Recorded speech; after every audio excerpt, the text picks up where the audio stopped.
Hello and welcome back to the Cape CopCast, the official podcast of the Cape Coral Police Department. I'm Lisa Greenberg. I'm one of the public affairs officers. And I'm Officer Mercedes Simonds. Together we make up the public affairs office. Today we have two really important guests. I like how you rolled your eyes when you did that. That's nice. I mean, like, it's supposed to be the Cape CopCast and we're having firefighters on. Come on. Yeah, we're here to help. Scene secure. Yeah. We decided to do a little bit of charity work and have the fire department on our podcast. Well, really, you guys are everyone's favorite, so we figured if we had you guys on, we'd get a little bit more traction. That's what I was hoping for, too. Oh, boy. Oh, boy. Well, we wanted to bring on some folks from the Cape Coral Fire Department. We work very closely with the fire department when it comes to keeping our city safe. So introduce yourself, guys. My name is Ian Milliken. I'm a battalion chief, operations battalion chief on A shift. Hi, I'm Lieutenant Jason Spinner, Lieutenant of Firehouse 9, and I'm also on A shift, and it is really awesome to be here. We're happy to have you guys. Yeah. So you actually do like announcing? Yeah, a local... I've been given the privilege to be the voice of the Oasis Sharks football team. So at the games, I'm the announcer for the football team. Yeah, he's been begging to get on the Cape CopCast ever since it started. So we decided, all right, fine, we'll give you a shot. This is your audition. This is excellent because this is one of the many things that we were going to talk about today was going to be that how you're actually ahead on this. Now, it's a competition. For anybody who doesn't know, the PD and fire has a very, there's no hate, but it's a very love-hate relationship where the best way I can explain it is this. No one calls my brother or sister names but me. It's true. So I will make fun of you all day long. As soon as we walk out of this room, if anybody else tries it, then there's going to be hell to pay. But otherwise than that, though, yeah, nobody gets to call you guys names. But when it comes to these kind of things, this social media presence, I'll give it to you. You've got us. We try. You guys have been stepping up your game. Yeah, but we're still catching up. That's the problem. You have a lot of experience with John Q. Public with a hot cell phone in their hands, going around recording things and putting things online even before the news, even before we're allowed to. And we learned the hard way that there are rules, there are stipulations of things. You can't just go around putting on a car accident and things like that. You don't know what happened. You don't know if there's any long-term effects or legalities and things like that. People don't realize. Yeah. So nobody wants to learn that, like, you know, your sister passed away in a car accident from somebody's posted picture. Exactly. And that's the thing is others of our group have made that mistake in the past where they've gone through and they've put on a car accident and some unfortunate events have occurred afterwards and you've got to answer for that. Yeah. But no, overall though, like this podcast is exciting. It's an idea that I was thinking about a long time ago. We couldn't get it off the ground yet. So I'm going to just piggyback on all the work that you've done and, you know. So really you're just here taking notes so that you can start your own podcast. Well, no, but we'll bring you on when it starts too. Okay, cool. We'll do a payback thing. So today I've brought you, and I don't know if it gets in the camera or not. Oh boy! I've brought you the food of your people, so that you know you can go ahead and enjoy some donuts as a peace offering to kind of bridge the gap of the two branches of service. So for those who are just listening, the food of our people is apparently donuts, right? That's never been a cliche before of cops and donuts. Never. No, this is the first time. That said, I took it by in the hallway and passed like a couple cops in training rooms, and they were all staring. So absolutely, I mean that, and like, why are the heroes here? I don't know why they were. Why are the heroes but they were here too. Oh boy. Oh, but yeah, and that's the fun banter that we have back and forth. And over the years, like my favorite one that the police always bring to us is we're the second responders.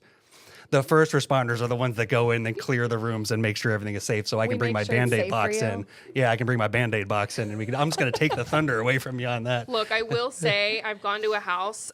There was this big fire in the garage. I was the first one there. I got my little fire extinguisher. It's all out. You know, there's that cloud of fire extinguisher smoke, and then you guys show up, and you're very serious. Everybody, you know, gets their hoses, drags them out, and I'm like standing there still holding the empty fire extinguisher like, work's already done, guys. It's happened. But you guys still had to look like you had it taken care of, which, like, that's me just joking. I know that there's, like, a huge hazard and things potentially reignite, and you have to make sure everything's squared away. But with anything that either one of us does, there's so much paperwork. Oh, my God. You know, and that's the thing. So we'll go to a fire, but is it out? Is it all the way out? What caused it? Did we touch any evidence? Who's in it? There's just this laundry list of items that have to be taken care of.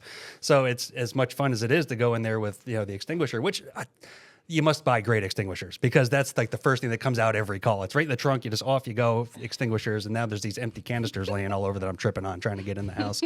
But yeah. And another thing I'd like to know is, when you were trained and they have house fires, did they train you to park right in front of the house every single time? Well, now you're calling out our tactics. I'm just trying to figure it out, because it's a running joke on our side that when officers show up and there's a house fire, they love to put the patrol car right in front of the house. I mean, it is right in the way, right in front of the house. So there was a structure fire call that came in, and I was what was called an acting lieutenant at the time. So I'm in charge for the day, learning how to do the job, and they've put me in that seat. And this house fire comes in.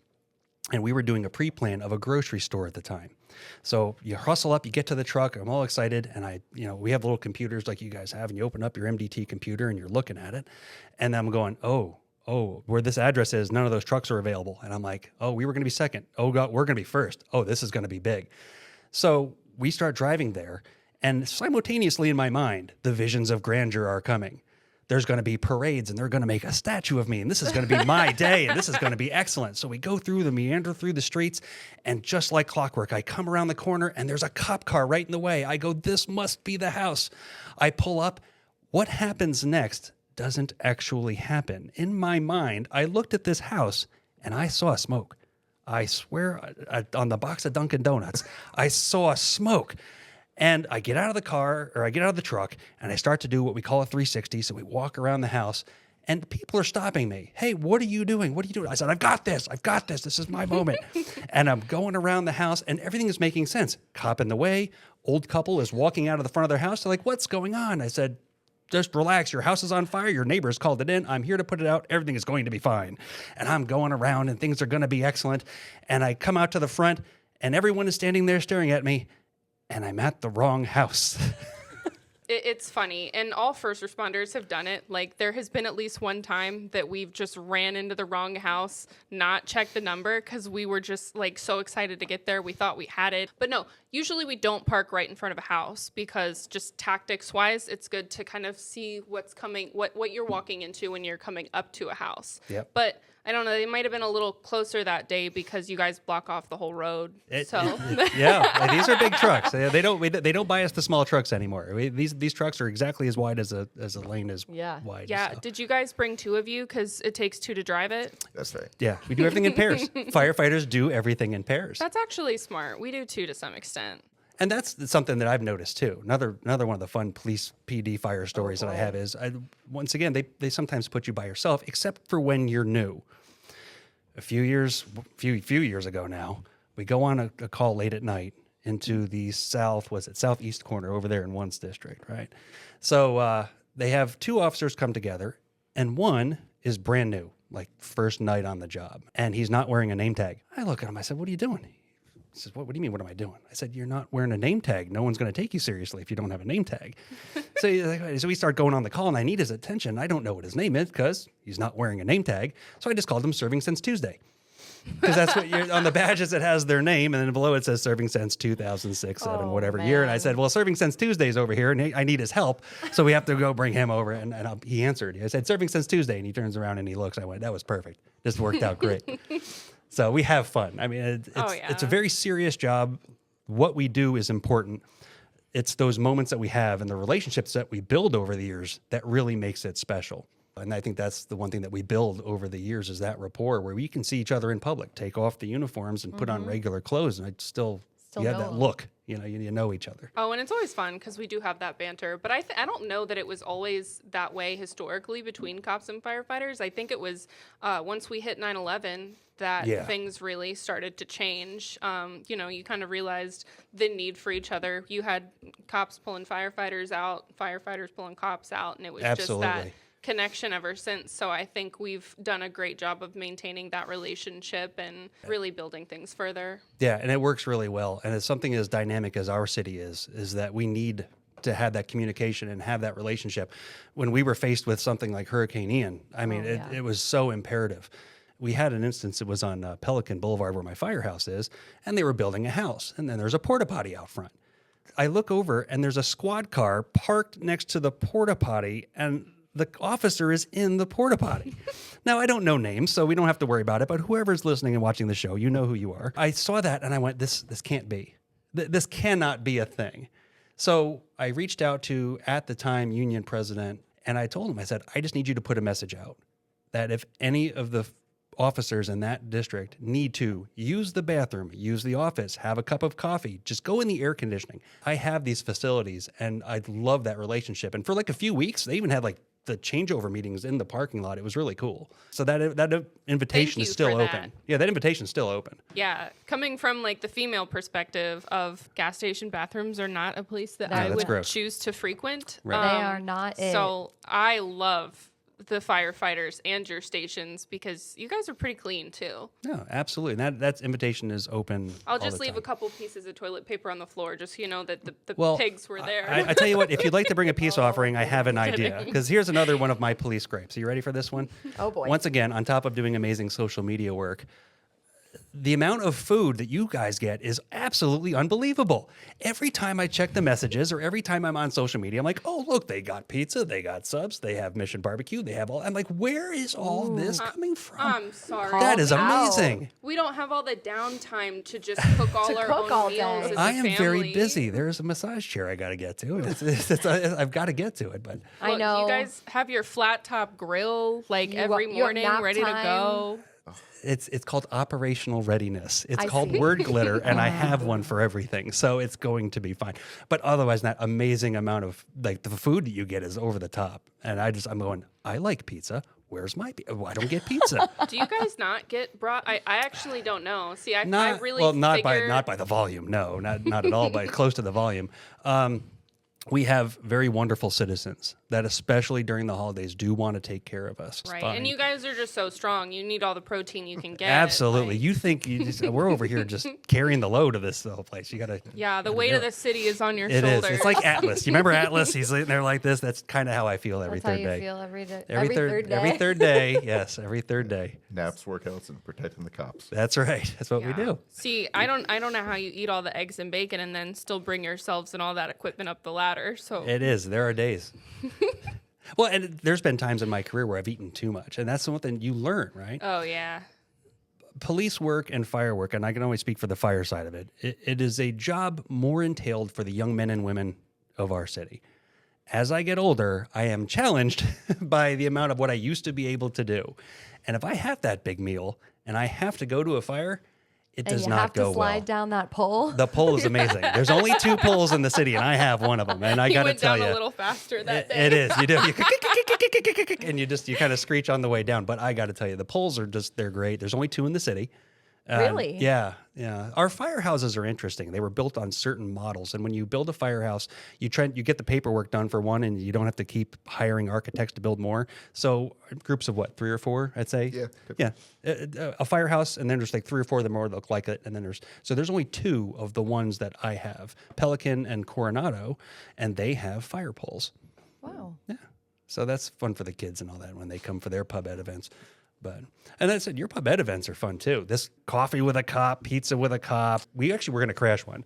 We actually had a plan. We were going to crash pizza with a cop. Yeah. You're always welcome. I wouldn't blame you. Listen, you have to plan your events with food if you want food. That's what I'm thinking. Yeah. I mean, we were going to put like a truck display out front and not do much with it besides go in and grab free pizza. But you had Lillo's. That looked delicious. It was good. I have found that the events that we do together, there'll be like a fire truck and then a cop car right next to it. Oh, yeah. And you guys will tell the kids, hey, come over here first.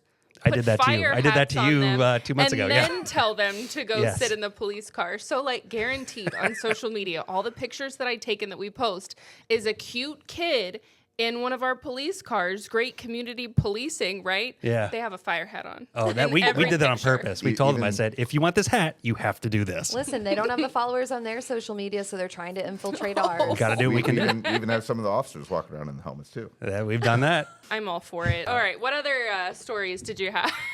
Let's talk about this thing with the drones. Oh, boy. Let's bring up the drone. What about the drones? Well, first off, we had one. It was sitting in a closet, I think. Yeah, it was an old DJI drone that department bought years ago before there was any kind of regulations or anything. And then as the regulations started coming out, we didn't have any operators. And now since then, a couple of us have gone out and just on our own personal accord and gotten the drone operator through the FAA. We've been kind of pushing to get a drone going, and it's one of those things where is there money available, money not available, budgets allow it, and up until this point, budgets haven't really allowed it. And then all of a sudden, you guys come out with the drone, and now we have to once again go in and, hey, Chief, look, PD's got a drone now. We've been pushing for it because they'd be very helpful for like brush fires and missing person cases and whatnot. We do missing people. Do you guys do missing people too? You pull us into those. Oh, yeah. I mean, I know we pull you into them. Yeah. You guys just have such a big team, and you're usually not doing anything. You don't have to make it better. You don't have to try to make this better. Yeah. I'm kidding. Anytime that's the case, just as quick as possible. The missing person ones are tough. They had one a couple months back where there's a missing kayaker back off of I can't remember what the Spreader Canal. Yeah. And the Lee County chopper was down. Everything was down. She was found shortly thereafter with a drone. So. Yeah, there's an infinite amount of uses. But what were you upset with the drone? Just that we got a drone? Just that we beat you? It's just that brother-sister jealousy. Yeah. It's not great. It is. It's they come out. You've got the cool video. The guy's in there with the remote. Off it goes. It does its thing. And I'm going, well, ours is sitting in the closet. We're not doing much of anything with it. Isn't that nice? Yep. No, second responders. Here we go again. Here it is. Second responders. Unbelievable. Aww. And then the last question I had is, this is something that's a firehouse issue that I don't even know if it runs citywide or not, but how would you rate the quality of your toilet paper? I know it has nothing to do with the job itself. In the PD? Yeah. Oh, you guys are a solid rating bigger than whatever the PD has. Oof, it's not the same. The same. But I thought you think it'd be the same vendor. That's what I was guessing. I didn't know. I don't know. I think you guys have an extra ply in there. I don't. It's not great. Listen, when I went off to college, my mom loves to tell this story, and she distinctly remembers when I went off to college. I, went to the University of Florida, and I get in my dorm and get everything set up, and she leaves and goes back home, and I'm sitting in my dorm, and she's texting me, and she goes, "How do you like the dorm?" And I said, "I really miss Charmin."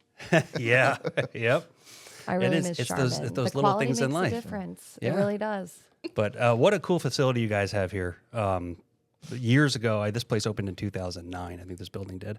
And over the years, when I was hired in 2009, we'd have to come here once in a while, and you'd go into the holding cells to run medical calls on the people you've apprehended, I guess is the right word. And then today, coming in through the front door. So my message to the public is, if you have a choice to visit the police station, please choose to use the front door and not be brought in through the back. That'd be my advice for them. That's fair. We appreciate that advice and that PSA. Maybe that'll stop people. I think the bottom line here is that we want to stress with people while we jokingly rib on each other, and we like to call you guys the second responders. There really is a great sense of teamwork between the police department and the fire department here in Cape Coral. Yeah, I'm very lucky to be part of this, and to have these lifelong friendships and lifelong relationships that I'll have long after my career is over is really what makes it all worthwhile. I mean, that's what's really cool at the end of the day is we joke, but we joke about who's going to save a life first. Yeah. And if that's really what you worry about and joke about, then we're all on the same team. I love it. You guys will, though, because dispatch always gets to you guys first. That is true. Yeah. So, it is right in the same place. I was going to say, for those of you who don't know, dispatch is in our building for both police and fire. So obviously we probably... we go up there all the time. Yeah. We'll bring them snacks. So we do have a leg up. We'll give you that. Yeah. You deserve it. I mean, if we could just go show off our massive engines at the, Publix down the street every day. And that is true. Yeah, that is true. How many parking spots do you take up when you go? Oh, we'll go sideways. All of them. All of them, right? 7. 6 or 7. Yeah, 6 or 7 parking spaces. But we try to go to the back corner. That's nice of you. That's gracious. Very gracious. Oh, but those are the common questions that we get, and I'm sure you guys probably get the same thing. Why are you at the grocery store? Who's buying the groceries? I love those interactions with the public. Now, my career before this was I was a grocery store manager. And when it came to customer complaints, I was the guy. Just come over here and tell me how bad your day is, and we'll figure it out, and some gift cards, and it all goes away. And that's what it is now. In 2008 was the market crash, and in 2009 I was hired. So as you can imagine, the public was not very happy with us during that time period, right? Because there was an economic strain on everyone that we all shared. And then why is the fireman doing this? And who is buying your groceries and grabbing at your carts? And it was a real thing. But I was able to, in my own experience, was able to traverse some of that by interacting with the public and a simple education, taking the time, having a conversation, and just coming down and making sure that we're all on the same level to sit there and to say, hey, I'm on your team. I'm here to serve. I understand that you're upset. How can I help make this better? Yeah. And a lot of people just want to listen, you know, and there's obviously we get the social media keyboard warriors every once in a while that don't have their real name because that's what they like to do. They get tough guy and they want to type on their keyboard. But otherwise than that, you know, the real people that we go and meet, I always enjoy those challenging conversations because there's not an answer that I can't talk about. Yeah, well, it's like we both have long shifts. You guys have what, like 24-hour shifts or something? Yep. Yeah, but like we eat 3 meals a day hypothetically, but we both eat all of them while we're working. Yes. So like you have to get food. Sometimes you have to go get food, and that's you know, It is part of it. we're lucky if we get to do that. So. Because some days we go without eating. I know both of us just, you know, you'll be going call to call all day and you never get the chance to eat. Then you get the grumpies. And then that's not good. I get hangry. Hangry. I had like a snack pocket in my vest all the time. Just because you never know. How bad are the vests? Well, you just got new uniforms. So the new vests are pretty good. I don't think the new vests have a snack pocket, unfortunately. I had two. I had 2 zippers. With enough creativity, anything could be a snack pocket. Oh, and Amen they got to the Molly. that. But those look completely uncomfortable, especially in the summer. All you want to do is just like take it off, but you can't. Like Right. that's not only is it protection, but we have so much stuff on there now because the idea was that, you know, we have to get stuff off our hips. Right. That was causing a lot of back issues. So for a million different reasons, the vests are better, but they are hot. Yeah.